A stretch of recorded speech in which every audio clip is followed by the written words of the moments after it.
জনাব তারেক রহমান, আমার আজকের এই ভিডিওটা স্পেশালি আপনার জন্য। আমার কোনো যোগ্যতা নেই আপনাকে কিছু বলার, কিন্তু তারপরও বাংলাদেশের নাগরিক হিসেবে আজকে আপনাকে কিছু কথা বলতে চাই।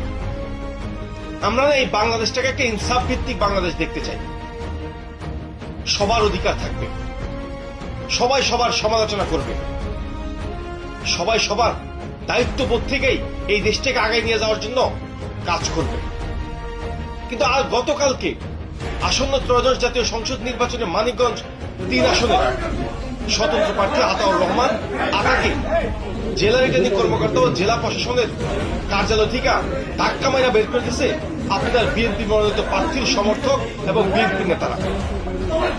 এই জন্যই কি গত ১৭ বছর আপনারা লড়াই করছেন, সংগ্রাম করছেন?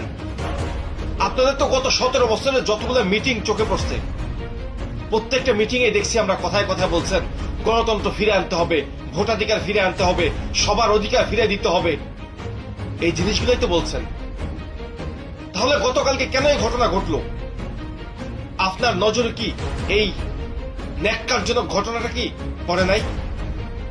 যদি না পড়ে থাকে, আপনাকে বিনীতভাবে অনুরোধ করব, বাংলাদেশের যেই যেই জায়গায় আপনার দলের বিশৃঙ্খল এবং উচ্ছৃঙ্খল নেতাকর্মীরা এই সমস্ত ন্যাক্কারজনক ঘটনার সাথে জড়িত, তাদেরকে সাময়িক বহিষ্কার না, সারা জীবনের জন্য আপনার দল থেকে নিষিদ্ধ কইরা বাংলাদেশের হৃদয়ে জায়গা করে দিবেন, আমরা সেই প্রত্যাশা রাখি।